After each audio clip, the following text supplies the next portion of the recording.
But yeah, what you guys got for me? Oh, I mean, I just saw that the prompt was the problem of evil is not a good reason, or rather, it's a good reason to not believe in God. I've talked to you before, Coco, in the past about like the logical problem of evil and stuff like that. This is Pancakings, by the way. What's up, Pancake? What's up, man? How you doing? I don't follow this account, so I'll follow you. Pancake introduced me to the You sent me an argument a while back, right? Yeah. Yeah. I remember. I had some issues with it, but I'm really so. Here's where I'm bad. I'm really bad at sending long messages or long emails or anything like that. Cool. Like, I would rather just talk about. Yeah, that's true. Do you remember which part like you took issue with? No, I don't. It's okay. I would love to. Yeah, we can convene on Discord or something like that. Yeah, that's cool. oh yeah, Because and, Coco, like, I don't know if you remember, it was it's a 5-premise argument, and then it brings in like Platinga'S defense, and the intent of the argument is just to render the statement that evil and God are logically incompatible as false. So that statement is false. yeah, like you were talking about the Transworld Depravity concept. Mm-hmm. Yeah. Yeah, but what about it? Well, I was just curious if, like, because I mean, it's been a while since we've talked, what your views were on it now, or if you had any issues with it. I mean, like, not really, but like, basically, it's positing that you know, God could think of like an infinite amount of worlds, and like it would literally be impossible to create a world without human beings like committing sin. Really? No, not logically impossible. It wouldn't be logically impossible. No, Platiga doesn't make a statement on that it's like logically impossible. he says it's metaphysically impossible. I don't even know if he's making a claim like that. Because here's the thing: because some people might take the view that like metaphysical modality and logical modality are, you know, there's no distinction between the two. So I mean, I don't even think that Platiga is changing the modality there. I think something that Platiga doesn't outright say, but from as I've looked more into it, I think could be the case, is that even there are some logically possible state of affairs that even an omnipotent being might not be able to bring about. Even though the state of affairs itself is logically possible, to actualize it could be logically impossible. See, that's the language where Plantinga loses me. Yeah, so like, Platiga doesn't say it like that, but that's the way I interpret it, and I think I can kind of flesh it out a little bit. Yeah, that's where Plantinga loses me, because it seems to be the case that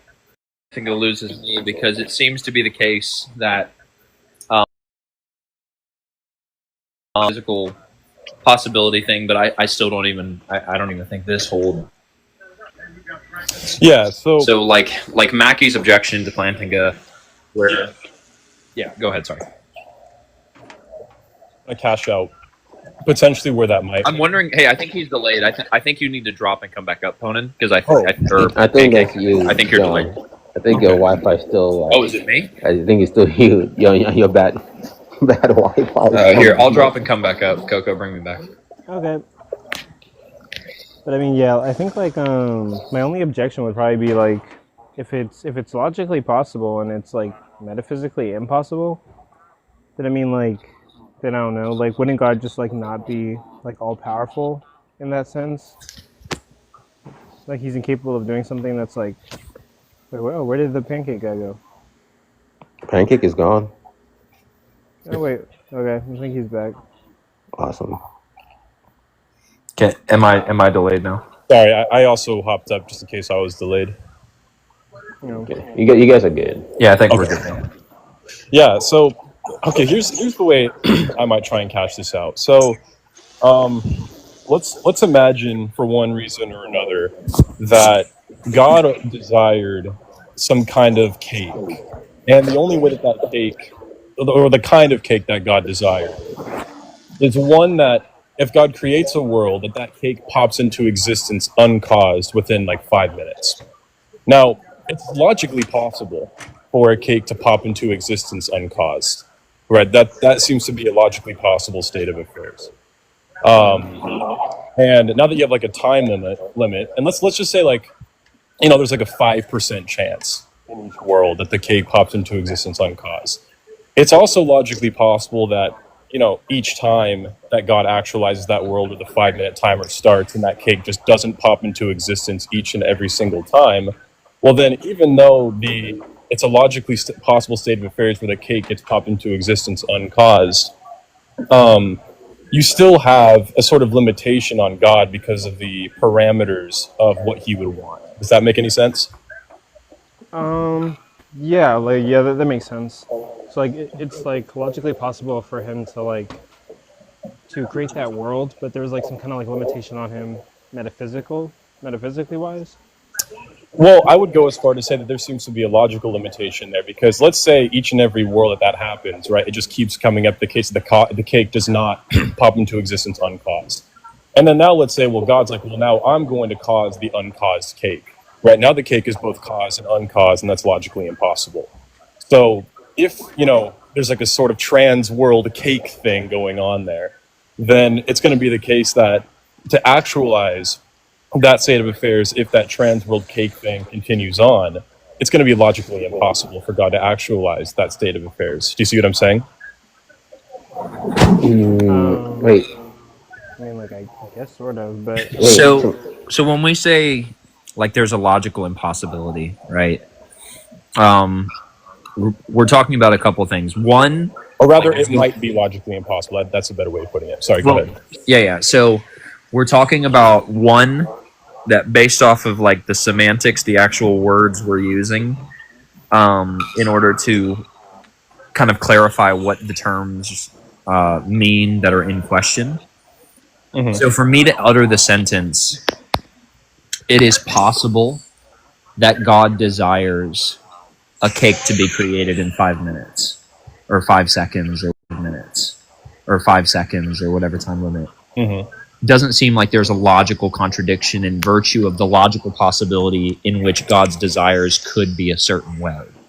Right, agreed. Right? So it's logically possible in that sense, even in virtue of God's desires. Now, this is where it gets more into like the metaphysical. If it's the case that God does not have desires that are going to be for a cake to pop into existence in 5 minutes, then it's not going to actualize because, God does not desire it to actualize, and therefore, if he's the source of it, then it never can actualize. That's basically what you're saying, right? If I'm tracking, I'm not sure if that's what I'm saying. So, and you can correct me if I didn't track what you just said there, but what I'm pointing out is, look, a cake popping into existence uncaused, right? Do we agree that that's like logically possible? Yeah. Yeah, that's fine. Okay. So now let's suppose that God desires the cake that pops into existence uncaused, right? And like I said, in each world that God's creating, and again, for whatever well, reason... actually, wait a second, really quick. Oh, sure, go ahead. Mm-hmm. Cake popping into existence uncaused. Mm-hmm. Yes. Yeah, I'm good. Go ahead. Sorry. Yeah, you're good. So, and if God, because I can even just make it a little bit less complicated, where it's like, God desires a cake that's not caused by God, right? So he just wants like the uncaused cake. And heck, you could even say that God creates a baker, right? And he wants a baker to create like a certain type of cake, but he wants him to create it freely or something like that. Well, if that baker, right, decides not to create the cake, the kind that God wants, and in each world he creates that baker, the baker doesn't create the cake that God wants. Well, for him to create the cake that he wants within the parameters of what we're talking about, even though it's logically impossible, for him to kind of intervene in it would lead to a logical impossibility. Yeah, so I think even under this, though, Mackey's objection still holds. So... Wait. Okay, wait. Okay, wait. Before the objection, I guess I kind of want to like voice my objections to like the depravity concept. Yeah. So basically, you're saying that like, so so you're saying that God wants to create a world that like let's say is like God wants to create a cake, and like that's logically possible, but by trying to create the cake, it would lead to like a logical impossibility. So, given God's like abilities, He can't create that cake without making it like a certain way or with certain parameters. Yeah. Like So okay, that's let's what just you're take saying. the concept of transworld depravity for a second, right? And just for the sake of the simplicity here, let's just say that we have one agent, right? That we're taking a look at. Let's call him Bill, right? And God creates Bill with libertarian free choice. And so God wants Bill to choose, to accept God at some point, right? And then in each world that Bill is actualized with a significantly free choice, and that choice is entirely, separate from God's control. And Bill, I mean, the question is it logically possible that Bill rejects God each and every time? I mean, yeah, it's logically possible that Bill rejects God each and every single time. I guess, yeah. Okay. So if it is logically possible that Bill is going to reject God each and every world that he's created and with that significant free choice, it's not by logical necessity that Bill is rejecting God. It is just the case that in each world that he's actualized, he just happens to do it.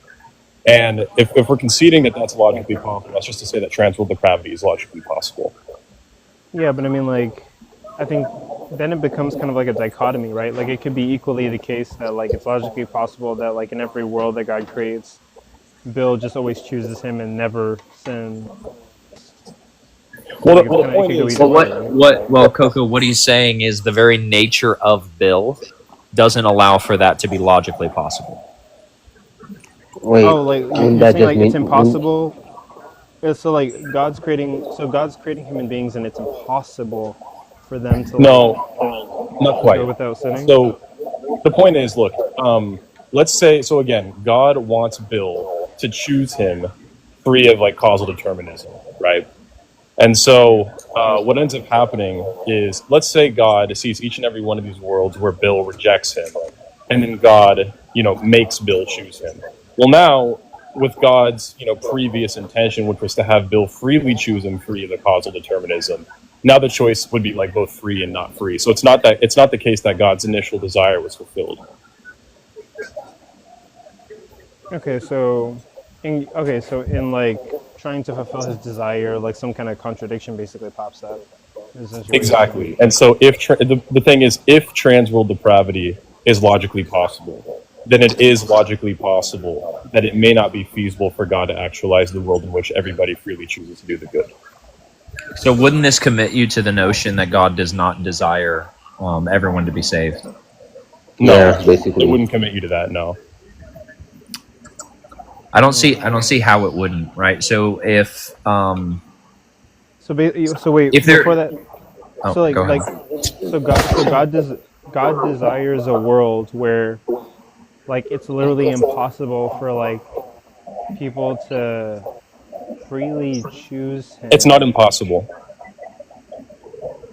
Wait, so like wait, you're essentially saying that like it's a necessary thing that people are gonna sin basically. It's Or not turn away from logically God. necessary. No, that's not what Planting is saying. Oh wait, then I'm confused because you're saying like it's impossible for like God to create a world where like people don't sin basically. Okay, so here, let me try and flesh this out a little bit more. So it's not the case that insofar as the agent is concerned, that he ends up choosing God in one of these worlds, right? Think of it. Trying to think of the right way that you can put it. Think of it as like you're observing each world that takes place, right? And it just so happens to be the case that in each world that the person's actualized, they just happen to choose, the wrong thing at some point, right? It's not by logical necessity. It's not by any kind of metaphysical necessity. It's just the case that they do, right? In the same way that like, we can think of a world in which, somebody always chooses to do the good option. It wasn't logically necessary that they choose to do the good option. They just chose to do the good option. You know what I'm saying? Yeah, so okay, so like it's not necessary. It's just this just happens to be the case that no matter what, they choose the good option or the bad option. Yeah, it's logically possible that in each scenario or in each world that they are actualized in with that significantly free choice that they go wrong at some point. That's what Planet is saying. So Okay. Okay. I guess. Okay. John can say his thing, and then Bobby can go, and then I'll probably Yeah. answer to that. Go ahead, John, or Bobby. What? Yeah. So I feel like Mackey's objection still kind of holds here, because you're saying, okay, it's not referencing logical necessity or logical possibility, but it does sound like you're saying it's like a metaphysical possibility. Because I don't think there's like an in between there. Would you agree with that? Well, so again, even with it, as far as the distinction between metaphysical modality and logical modality, like I still have a few things to do to figure out if there even is a distinction. I'm still working on that. So, I mean, any answer that I give on metaphysical modality is going to be a little bit hazy. So, Yeah. So when Plantinga says there's a logically possible state of affairs in which, free agents always choose the good. Or I'm sorry, in Mackey's response, not Plantinga.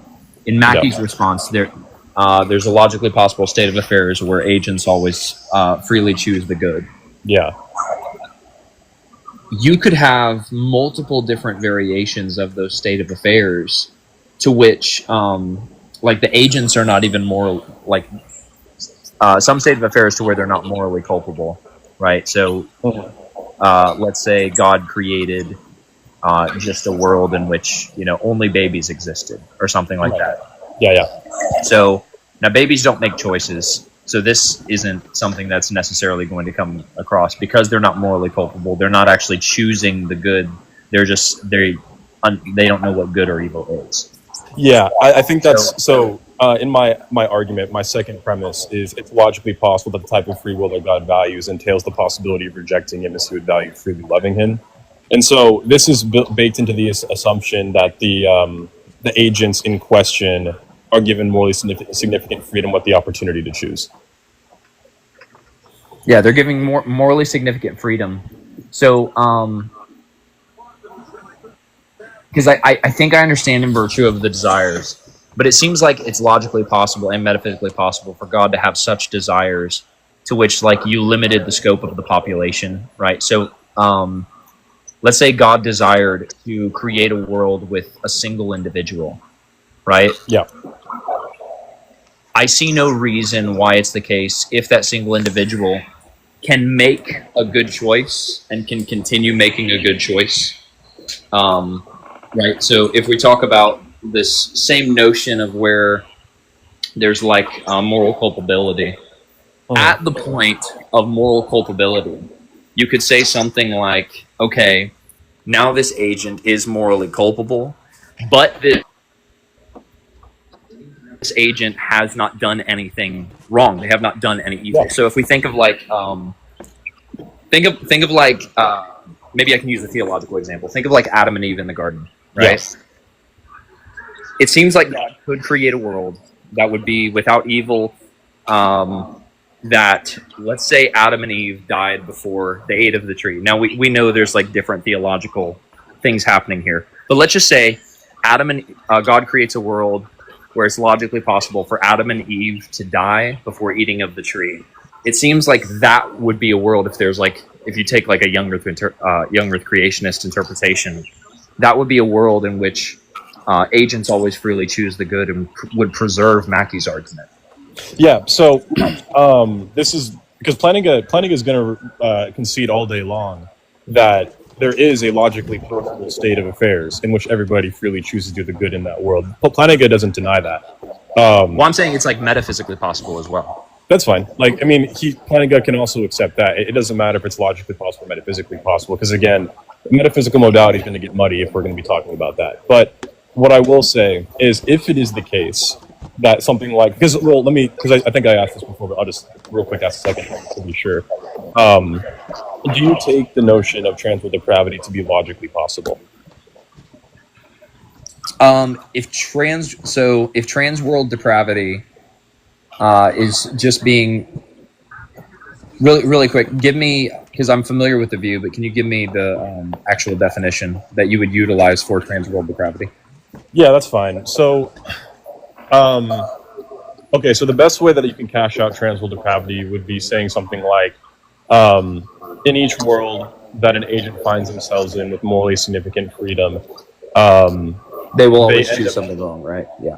right. Well, it's not that they will always choose something wrong; it's that they will choose something wrong at some point in their existence. Well, I don't see like a distinction between always choose something wrong and choose something wrong at a certain point in their existence, Oh, because it well, seems okay, like the if way- they choose something wrong at a point in their existence, then they're always choosing something wrong. So I guess the way I interpreted that was in each moral decision that they find them, or moral dilemma they find themselves in, that they always choose the wrong option. That's not what I'm saying, but at some Oh point, no, they no, choose. no, no, no. Yeah. I'm not saying they always choose the wrong. Yeah, I got you. Yeah.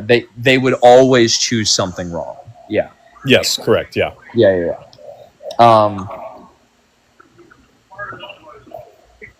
Yeah. So is that type of world logically possible? Yes. Okay, so transworld depravity is logically possible.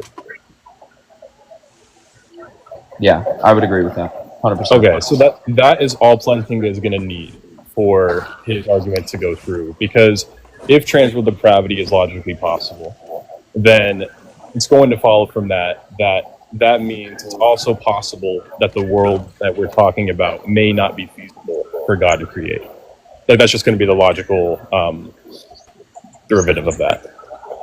Okay, so I kind of get what you're saying. Like, you're saying that so you're saying that like humans doing evil wouldn't be something that's like necessary, but it could be No. logically possible that like every time God creates a world, out of it not being necessary, humans just constantly like make evil choices. This Right, that's is Like every awfully single time. convenient arguments. Awfully convenient. You know. I mean, you can call it convenient. The point that Plantinga is trying to make is that I mean, this is like a very well-known philosophical argument. It's not just convenient. It's I know, but it's definitely getting around. It's definitely getting around a lot of things. That's what I'm saying. It's kind of convenient because it's kind of right now. It's kind of hard to argue. Yeah, cool. Because it's the last two of my premises are: if Plantinga's defense is logically possible, then there is no logical problem of evil. Plantinga's defense is logically possible. Conclusion: there is no logical problem of evil. Yeah, I'm gonna run it. I'm gonna run this against someone like Cage and see what he says. I think actually, I think this is a. I mean, very good- I would agree with you. Like, separate from Plantinga's defense, that the logical problem of evil doesn't work for a number of reasons.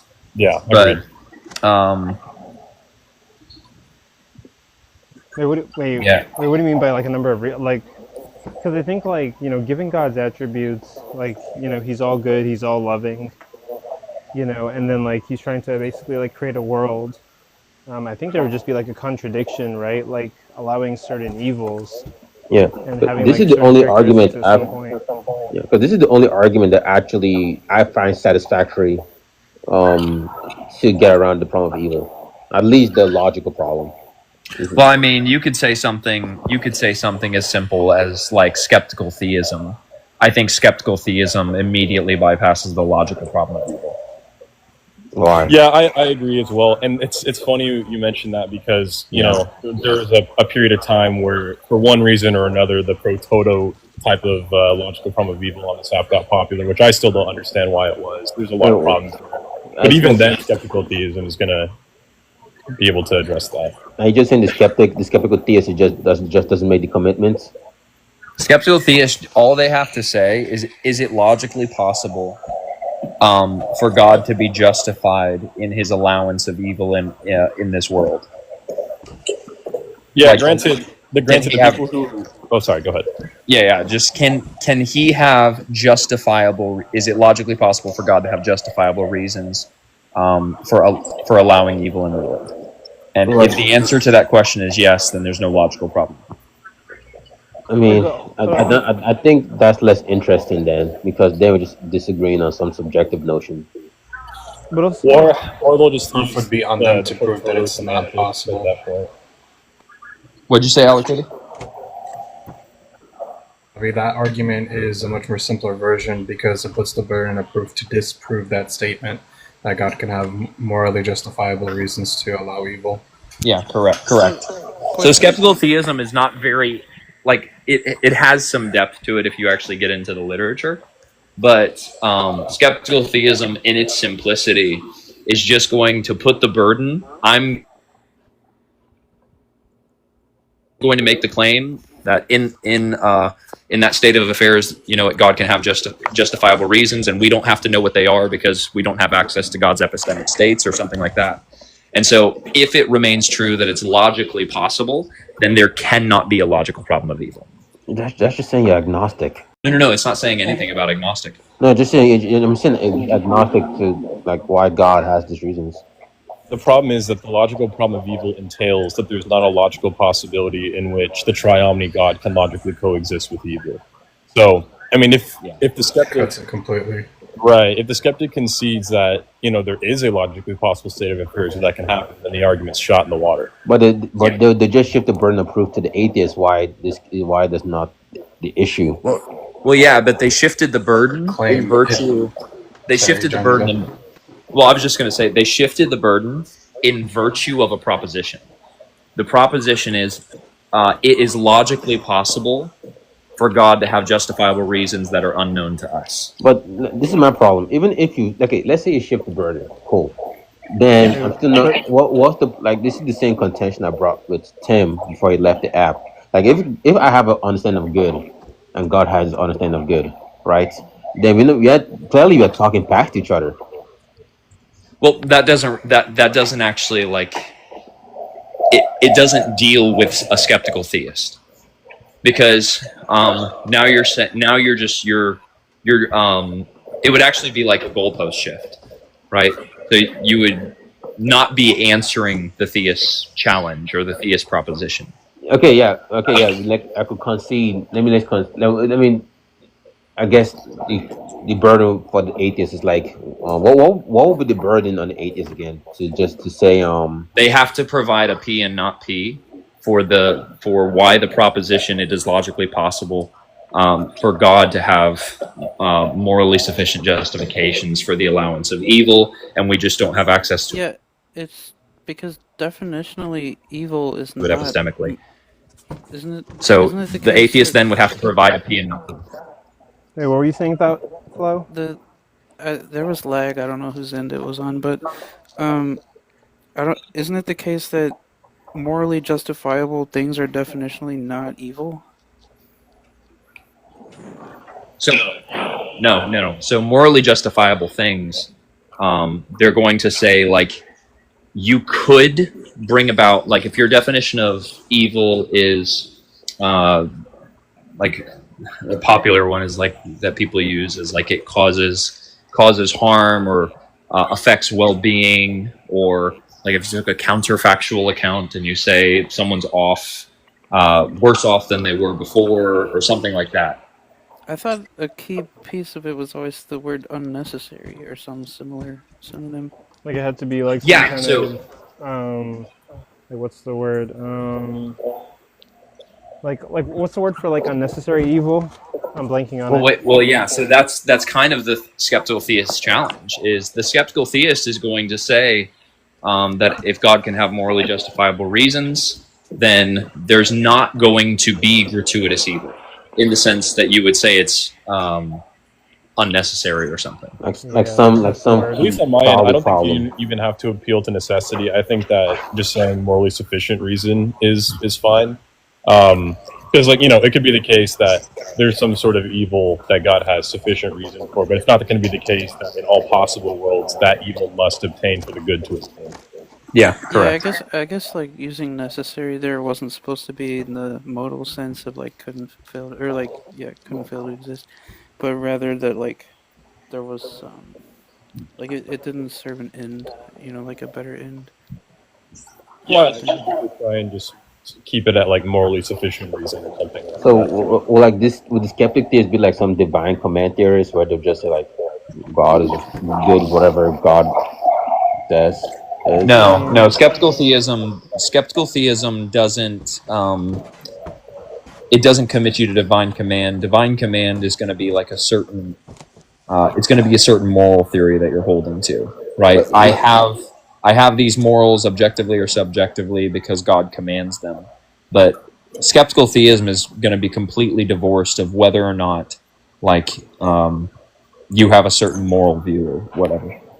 Okay, because it seems like it's kind of like a weird trolley problem where God has this like utilitarian view on good, you know, Yeah, but also where like like God. You lost me. Well, the skeptical Because theist doesn't have to say it's utilitarian or anything. Skeptical theist just says, "Hey, just like Bobby, you're an independent mind, and I don't have access to your mental states, right? I have no access to that because of my limitations. You would agree? yeah, So God is an agent, right? And I also would not have access to God's mental states. And so, if God is defined in such a way, then it's just going to be the case that he could have reasons that are unknown to you or I or anyone. but also Oh, sorry, but go also ahead. but also like this would just be like an appeal to ignorance fallacy. Like basically you'd have to say like God's ways are higher than our ways, and like he has reasons that we just don't know for allowing like evil, and like I mean Well, no. So the appeal to ignorance is going to say, like, I don't know, therefore it's true, right? well yeah, yes like there's these reasons that we don't know, and like so it must be true that like God like Yeah. has like reasons But, for allowing evil that we just don't really know about, and like we don't know, so like it's yeah, only true. but the assertion isn't going to be indexed toward like what God knows. The assertion is toward the modal scope. The proposition is being given in virtue of it is logically possible. Yeah, exactly. Yeah.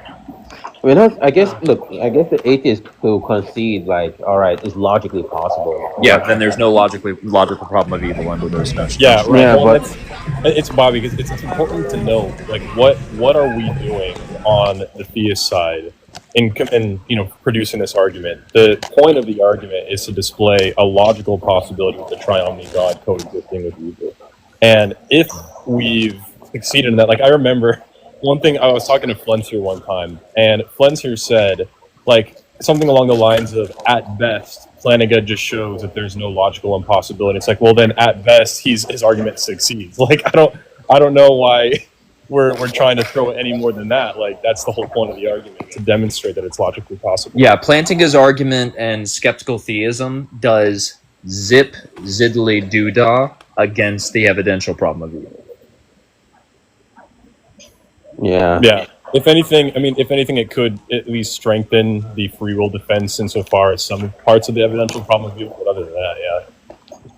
Yeah. Okay, but Yeah. actually, like, no, whenever you suggested Platinga'S Transworld Depravity thing, like, yeah, I did say it was like a good argument the last time that we spoke. Like, I mean, like, yeah, it's kind of hard to come up with like a rebuttal to it, but also, yeah, like, it is. but also, like, it does seem as if like I know that you're saying that like God, essentially in any world that he can create, humans are going to sin unnecessarily. But it seems as if evil would then like be something that is necessary. Like no matter what, it's going to occur in these worlds that God is trying to create. So he has to allow like evil. Well, I so the think it- question is, can the evil fail to not happen? Or rather, can the evil fail to exist? But like the answer to contingent that would be thing. like, yeah, the answer to that would be like no. Like in every world that God is creating, the evil is happening. Humans are just Well, I making think it. there might Right, be but another not by... attack. Okay, well, here, Coco, let me ask you this, right? Would we be using the same line of reasoning or the same argument when we're talking about, like, in a world in which everybody really chooses to be free, right? Because, again, it's not going to be the case that if, agents are doing the good thing in every moral situation that they find themselves in, if it's not the case that it's by necessity, right? And you don't have a problem and you still think that it's, significantly free, they keep doing the good option, the good option, the good option, the good option, and you don't have a problem there. Why do we have a problem if they do the bad option at some point? Oh, actually, I think that's kind of base. Like it's possible that God creates worlds, and no matter what, they always make the good option. So it's probably base that like no matter what, they do the bad option at some point. Necessity. It's not. Well, I guess Okay, my yeah. my my critique of this argument now would be like I think J Mike kind of does this sometimes, but he'll say something like because it seems like in all these possible worlds, what is needed is that free choice. Like that free choice is not violated, right? That they could always do bad or they could always do good or whatever. But in all these possible worlds, free choice is not violated. But is it possible that God that this possible world where there's always good and free choice is not violated? That's what we've been addressing this entire time. Is Platinga says yes, it's possible, but it's also possible that that world may not be. The last part, it's possible, but what? Might not be feasible. Right, right. That's what Platinga says. What does that mean? Like, what's the Well, distinction there? We just went over for the past like 15 minutes, but we can go over it again if you want. sorry, you can Yeah, just I give us mean, like like, maybe I missed something, but it really sounds like you're saying that the evil couldn't fail to obtain, so you're saying it was necessary. No, that's not what Platinga says. okay. I'll try and give like a You don't very need. easy to understand analogy. So, all right, let's say that God actualizes an agent, right? And God wants, for one reason or another, this agent to freely choose chocolate ice cream at a Baskin Robbins, right? Is it possible that over the course of that agent's life, that they choose chocolate ice cream most times, but at least at some point they choose vanilla ice cream? Is that possible? Yeah. Yeah. That the necessitarianism is false, which all of this seems to hinge upon, but I'll just run with it. Well, what I'm asking is there a P and not P contained in that statement? No. Okay. So then, if that's the case, if it is logically possible, then the rest is going to logically follow, whereby it's going to potentially not be feasible for God to actualize the world in which they always choose chocolate ice cream. Huh? Maybe That just sounded like, again, it sounded like you're saying it couldn't fail to obtain. Is it at some point, like it's still logically possible for him to choose chocolate at some point? It is just the case that he doesn't. It's not by necessity. Right, But it you said, happens like, of necessity, in all happens the in all possible possible worlds. worlds. Wait, what, Alacrity? In all the possible I was trying to worlds, say is that Okay. if it's a necessity of choice, right, you're adding a metaphysical constraint that's free will, so that already kind of changes things. And second of all, if if the choice is done out of necessity, it has to necessarily be in all possible worlds. But the example says that in some possible worlds the choice is different. yeah. But you're contradicting yourself, because then you say, actually, no, in all possible worlds, it isn't different. Well, again, I understand the way it's being used in the sense of like logical and metaphysical necessity. So logically necessary, you can choose in all possible worlds chocolate ice cream, and then only once choose vanilla. And then, in reference to metaphysical necessity, it's going to be the case that you don't. So you have a logically possible world in which you still choose vanilla, which means it's not necessary because in that world it could fail to obtain. Wait. I guess I'm not familiar with the distinction. Well, that's where it gets interesting. That's why I'm trying to avoid going down that basement, because philosophers have been arguing about metaphysical modality and logical modality for the longest time. So, I'm trying to avoid that basement the best way right now. So, But, like, do you agree that none of this holds weight against the necessitarian view? Like, the question is going to be whether or not there is a P and not P contained in transworld depravity, right? If a P and not P can be derived, then transworld depravity gets blown out of the water. But if it cannot be derived, then there's not a problem. Yeah. Also, necessitarianism comes with its own baggage and issues, so I wouldn't necessarily. It's a completely different metaphysical playground. yeah, I don't know. I've never heard an argument against it. People just assume it's false. Assume what's false? Necessitarianism. Yeah.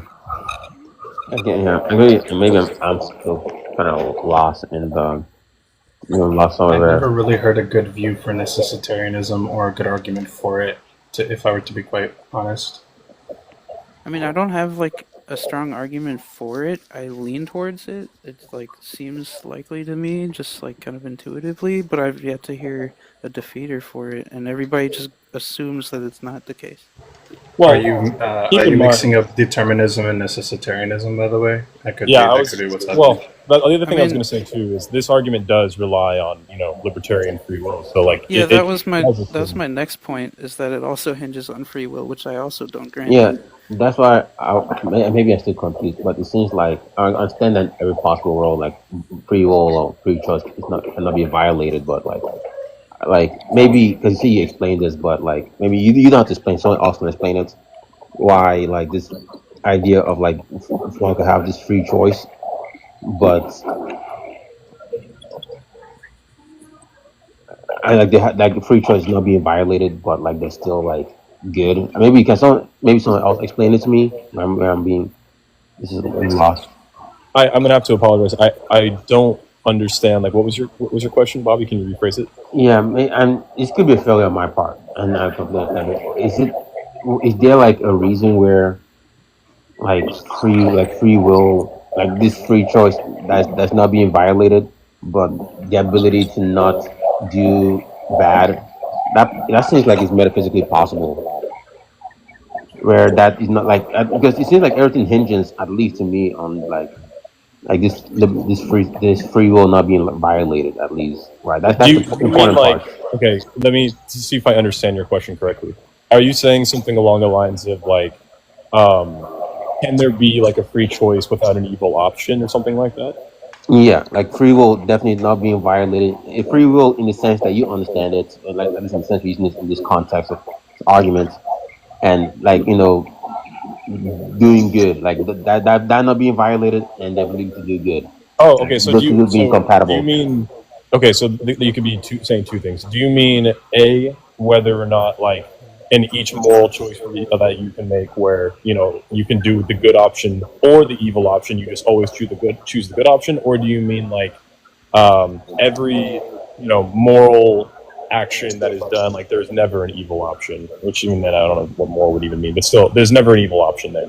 Is that what you mean? Yeah. Actually, I'm not too sure the implications if I choose either. Well, what's the implication of the first one? Well, the first one is just what planning is directly responding to, because the idea, one of the biggest criticisms of the free will defense is that, God's omnipotent. Traditionally, omnipotence can be defined as, the ability to do anything logically possible. An extension of that could be being able to actualize any logically possible world. There's a logically possible world in which every agent freely chooses to do the good. God didn't actualize that world, etc. Right? So that's what planning is directly responding to. So I'm not sure if that's what you're asking, because if so, So that's what all this has that been that about. one the thing is saying that all right, God is a fail to actualize where the world that they really choose to do good, right? But I'm not. Yes, planning is giving a logically possible explanation as to why that might not be the case. We're saying that because in every possible world that free will is going to be there, and if it is violated, that they could do bad, right? Yeah, it's possible that the agent goes wrong in each world that they're actualized. Yeah. So there's no world, and this all hinges on free will not being violated. So that's why Right, that's you have metaphysical parameters there. yeah. Yeah. Okay. So that's the one that Platinga is addressing. So what about the second one then? The second implication for the other half. Yeah. So that would just be outside of the metaphysical parameters, because I can grant all day long that not all choices that we can use our free will on has to be like a moral choice. Like I think, like going back to the ice cream example, choosing chocolate ice cream or vanilla ice cream, is not like a moral choice there. But Depends where the ice cream's from. yeah, no, good point. It's like, am I causing harm to myself by eating this ice cream? Maybe. Yeah, well, if you're not having like the protein ice cream for gains, then I don't know what you're doing. But yeah, so Bobby, just to that going back to like that second premise that I had, which was, it's logically possible the type of free will God values entails the possibility of rejecting as he would value free loving him. The theist would say that rejecting God is an evil choice. So already baked in there is a premise that God values a particular choice that could have an evil outcome. Wait. So another way of like the metaphysical notion. So if I were to explain it simply, right? I'll use the ice cream example. In every logically possible world where you, Bobby, like chocolate ice cream, it is metaphysically impossible for you to choose vanilla ice cream. Or I'm sorry, let me strengthen that. In every logically possible world where all you eat is chocolate ice cream, it is metaphysically impossible for you in those worlds to choose something that's not chocolate ice cream. Okay. So that would be like a really short representation of saying there's this infinite amount of logically possible worlds that are going to say, okay, in these infinite amount of logically possible worlds, you only choose chocolate, right?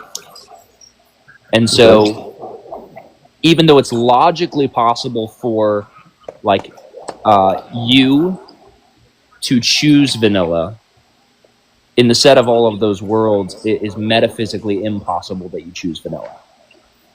And if you want, I mean, this is entirely up to you, because I know if I just start, like, saying this, it's going to get lost very quick. But if you want to write down, like, the philosophical foundation of Transworld Depravity, I could say it as well, Bobby.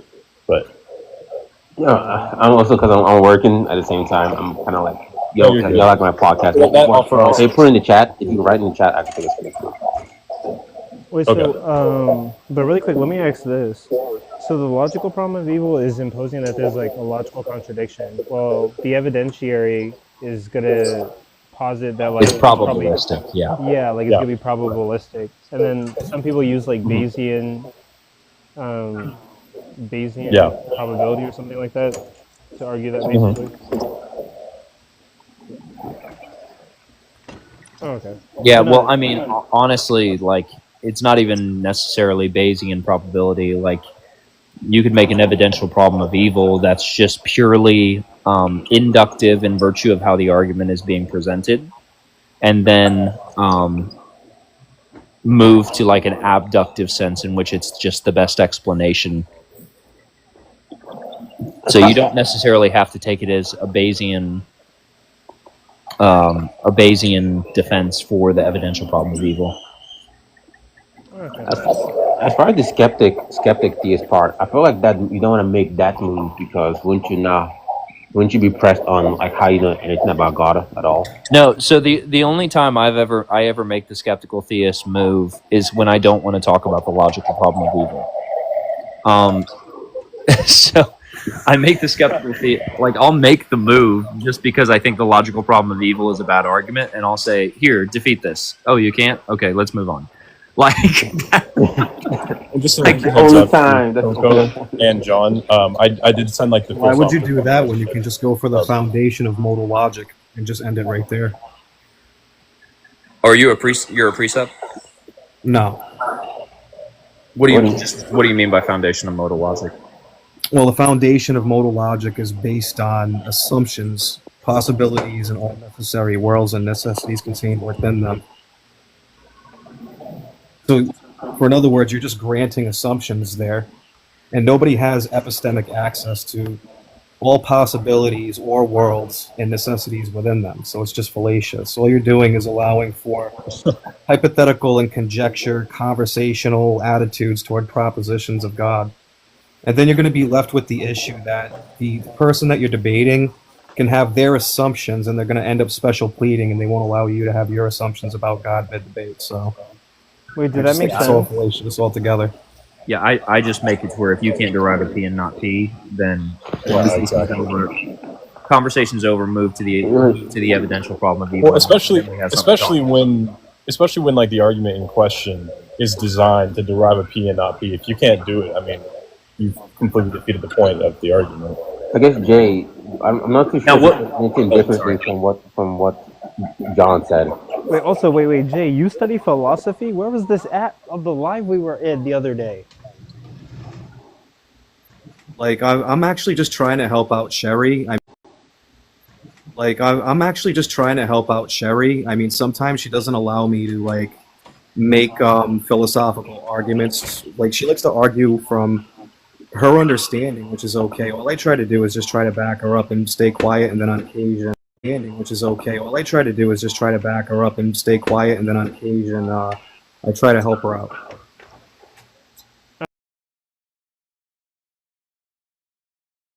You actually read like Phil papers? Yeah, but I usually try to come up with my own creative spin on that. Well, good for you.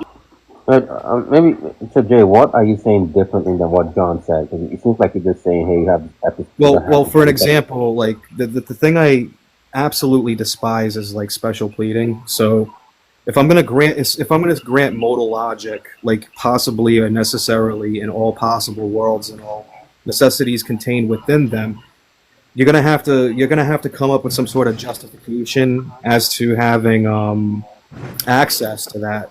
And you can't have access to all possible worlds and necessities contained within them. So I just think it's just allowing for like free range on like hypotheticals where you can constantly stress test somebody and then find the little thread and then you pull on that thread and then the rest of it collapses.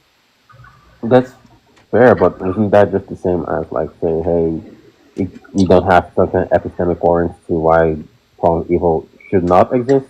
That's the foundation I would attack right there. That's really essentially it. So it's like if you're going to grant yourself your assumptions, then please allow me to have mine. And if I'm just going to be dealing with like a militant atheist that's just going to be in complete denial of like soul theodicies or justification on God's behalf that we have epistemic or lack thereof of epistemic justification of like what God's will is, and him allowing, for an example, the most evil thing that could ever be, Christ's crucifixion. Well, and then, it's for the greater good. I mean, like, the Holocaust might be, like, worse than Christ's crucifixion, but, like... And sacrificing your own son and on behalf of humanity, The if there was a Holocaust. greater good. The Holocaust would be worse than Thousands, that. millions of Thousands of involuntary Jews. sacrifices. Like, dude. You guys forget that there's an afterlife that Christians talk about? Does that Doesn't make it matter. better? It doesn't change anything. A place of eternal joy outweighs like 70 years of, whatever the case may be. If you really think every Doesn't mean minute that of every doesn't mean hour you of should get that that. So 70 if I pay you like $3,000 to punch you in the face, does that make it okay that I punch you in the face? Like, I don't think it does. correlates to what I'm saying. Yeah, you're saying like there's something greater you get in like after. So like, it's fine that we took away 70 years because you get something I else think that's a after. false equivalency, sir. Like you're equivocating like punching myself in the face for $10,000, which is something I wouldn't do, Oh, no, to Christ's crucifixion. I mean, I think that's like the most evil thing that there ever was. Oh no, like What, in the Holocaust? So basically, we're having a conversation about like what's more evil, like the Holocaust or like Christ's crucifixion, Christ's crucifixion. and then basically you responded by saying like, well, I mean, we're gonna get heaven afterwards. So like basically he's asking like, well, like if I'm gonna give you a reward afterwards, then does that make everything I do? It's not as bad. I'm taking a back seat on this one. Well, I mean, here's what I'll say, and this might be where Jay's coming from. It might not be, but under like Christian theism, like Jesus is God, right? And so, killing God, or also representing as the Son of God, in virtue of his human nature, is it's not necessarily going to be like quantifiable based off of how many people are being unalived, or whether a single individual person, like, because we can do trolley problems that would exemplify this, right? So if you had like the person you love more than anyone in the world on one train track, and then you have 20 people on the other train track, do you pull the lever? And you can kind of see, in virtue of those types of trolley problems, the question that it's not necessarily what is going to be considered most evil by the individual party, is going to represent the quantity of the loss of life, but maybe the quality of the loss of life. Wait, so John, question then.